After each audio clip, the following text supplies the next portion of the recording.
नमस्कार दोस्तों, आज की इस वीडियो में हम बात करने वाले हैं निल स्पर्म काउंट यानी एजोस्पर्मिया के बारे में कि जनरली जब किसी व्यक्ति को ये देखने को मिलता है या उसकी रिपोर्ट्स में आ जाता है निल स्पर्म काउंट, तो असल में प्रॉब्लम होती क्या है कि आपका जो स्पर्म होता है वो सीमेन के साथ बाहर नहीं आ पाता। इसीलिए आपकी जो रिपोर्ट्स होती हैं उसमें आपको देखने को मिलता है निल स्पर्म काउंट। या फिर क्या होता है कि जैसे शादी हो गई है और उसके काफ़ी टाइम बाद तक इवन जब आप अनप्रोटेक्टेड सेक्स ड्राइव करते हैं स्टिल कंसीव नहीं हो पा रहा बेबी, तो वहाँ पर परेशान होते हैं, जिसकी वजह से वो डॉक्टर्स के पास जाते हैं, बहुत सारे टेस्ट कराते हैं। तो वहाँ पर भी सबसे पहले एक मेल को टेस्ट करा लेना चाहिए, क्योंकि मेल टेस्ट में क्या होता है, एक सिंगल टेस्ट होता है जिसमें आपको पता लग जाएगा कि आपका स्पर्म काउंट कितना है, कहीं प्रॉब्लम आप में ही तो नहीं है। अगर नहीं है देन फिर आप फर्दर चीज़ों के लिए जा सकते हैं। रीज़न बिहाइंड, क्योंकि जब हम एक फीमेल टेस्ट के बारे में बात करते हैं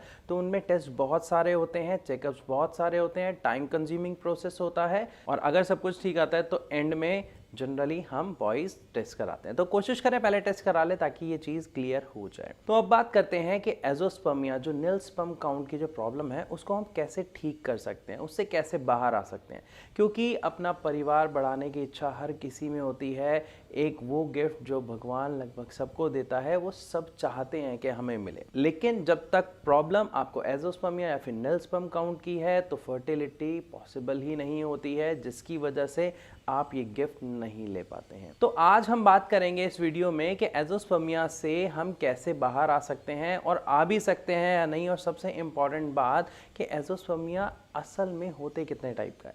क्योंकि पहले ये समझना बहुत ज़रूरी है कि एजोस्पर्मिया जो बीमारी है इसके कई प्रकार हैं और उनमें से कौन सा प्रकार हमें है, क्योंकि इसमें कुछ ऐसे प्रकार हैं जिनका क्योर होना आसान है, पॉसिबल है, लेकिन कुछ ऐसे टाइप हैं जिसका जो क्योर है वो बहुत कम चांसेस हैं होने का। जिसकी पॉसिबिलिटी की अगर मैं बात करूं तो शायद 30 to 40% चांसेस होते हैं उसके ठीक होने के। एक टाइप ऐसा भी है।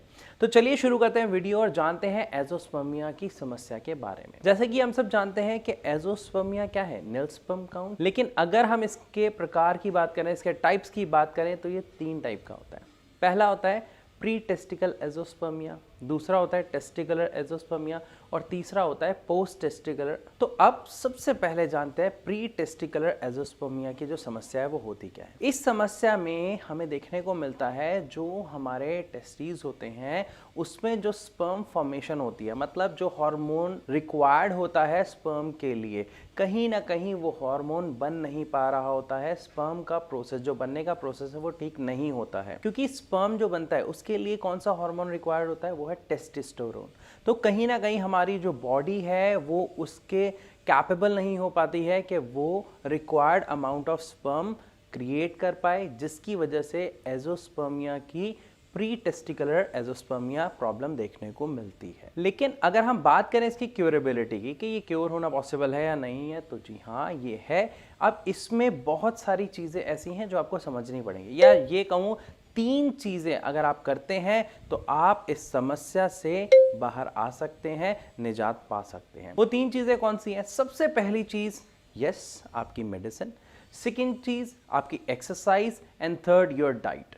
अगर आप इन तीनों का सही कॉम्बिनेशन फॉलो करते हैं तो आप देखेंगे कि आपको बहुत पॉजिटिव रिजल्ट्स बहुत जल्दी देखने को मिल जाएंगे। लेकिन कौन सी दवा लेनी चाहिए, एक्सरसाइज कौन सी करनी चाहिए और डाइट में क्या खाना चाहिए, इसके बारे में हम बाद में बात करेंगे। अभी क्योंकि मैंने आपको पहले ही वादा किया था कि मैं सबसे पहले आपको क्या बताऊंगा इस वीडियो में, टाइप्स ऑफ एजोस्पर्मिया। तो सबसे पहला हमने समझ लिया, अब दूसरा समझते हैं टेस्टिकुलर एजोस्पर्मिया। अब इसमें होता क्या है, इसमें जब एक बच्चा बचपन से ग्रो कर रहा होता है तो उसकी बॉडी ग्रो कर रही होती है और बॉडी के अंदर उसके हार्मोन्स, उसके बाकी बॉडी पार्ट्स, बाकी बॉडी ऑर्गन्स सब कुछ ग्रो कर रहे होते हैं।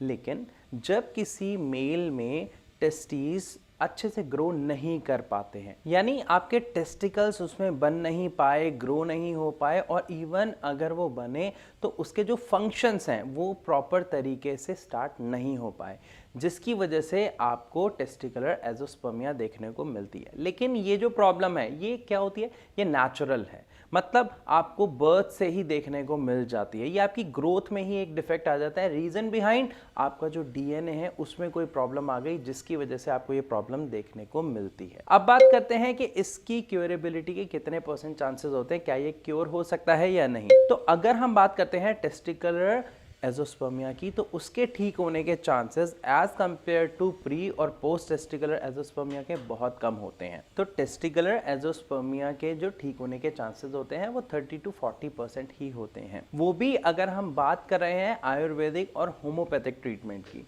क्योंकि एलोपैथिक ट्रीटमेंट में इसका कोई इलाज नहीं है। वहाँ पे डॉक्टर्स आपको कह देते हैं ये प्रॉब्लम एज इट इज़ रहेगी, इसका कोई इलाज नहीं है। लेकिन अगर हम बात करते हैं आयुर्वेदिक ट्रीटमेंट और होम्योपैथिक ट्रीटमेंट, तो वहाँ पर आप चांस ले सकते हैं। क्योंकि इसमें होता क्या है, देखिए अगर हम बात करें आयुर्वेदिक ट्रीटमेंट, तो वो एक पर्टिकुलर मेडिसिन हैं जो आपको देते हैं जिससे आपको आपकी बॉडी रिस्पॉन्ड करना शुरू कर देती है। ऐसे कुछ % चांसेस होते हैं। बात करें अगर हम होम्योपैथिक की, तो उसमें किया क्या जाता है, आपकी पहले पूरी हिस्ट्री देखी जाती है, इवन आपका टेस्ट क्या है, आपका नेचर क्या है, उसके हिसाब से आपको दवाई दी जाती है ताकि वो आपकी बॉडी पर बेस्ट रिजल्ट आपको दे सके।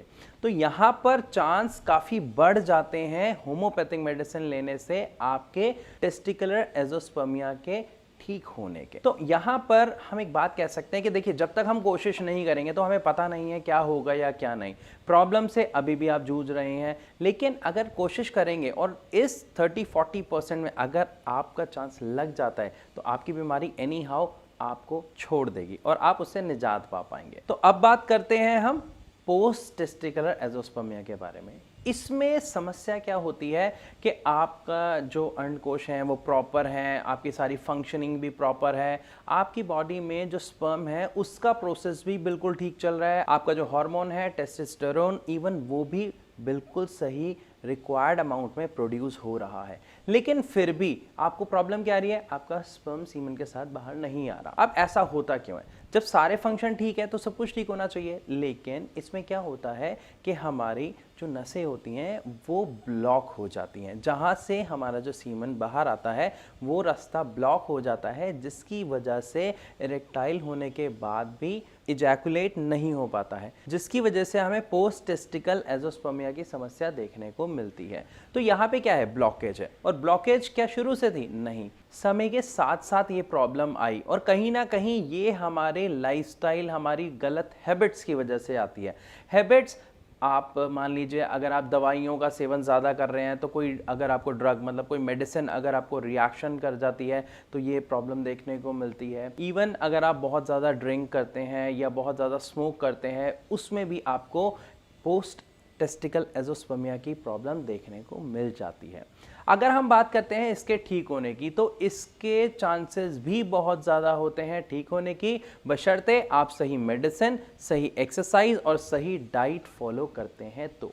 क्योंकि जब हमारे यानी भारत होम्योपैथी में पेशेंट्स आते हैं और उन्हें दवाई प्रोवाइड की जाती है, मेडिसिन प्रोवाइड की जाती हैं, तो उनको इसके बहुत अच्छे रिजल्ट्स देखने को मिलते हैं। अब जैसे आप वीडियो देख रहे हैं, आपके मन में भी बहुत सारे सवाल आ रहे होंगे कि सर हम तो यहाँ से ट्रीटमेंट ले रहे हैं या हमें कोई पॉजिटिव रिजल्ट नहीं मिल रहा। अगर आपके साथ ऐसी कोई समस्या है कि आप ट्रीटमेंट ले रहे हैं लेकिन अगर आपको पॉजिटिव रिजल्ट नहीं मिल रहा, तो आप एक छोटा सा काम करिए, नीचे दिए गए नंबर्स पर कॉल करें, हमारे डॉक्टर से फ्री ऑफ कॉस्ट कंसल्ट करें, अपनी पूरी प्रॉब्लम शेयर करें, वो आपको सही गाइडेंस देंगे and it is free of cost. ये परामर्श आपका बिल्कुल फ्री है जो आप ले सकते हैं भारत होम्योपैथी के डॉक्टर से डायरेक्ट, या फिर आप कमेंट सेक्शन में लिखकर भी अपना सवाल हमसे पूछ सकते हैं। तो मैं आशा करता हूं कि इस वीडियो के माध्यम से आपको समझ आ गया होगा अच्छे से कि ये जो एजोस्पर्मिया है इसके टाइप्स कितने होते हैं और एजोस्पर्मिया का जो ट्रीटमेंट है, if I talk about nil sperm count का जो ट्रीटमेंट है, एजोस्पर्मिया का जो ट्रीटमेंट है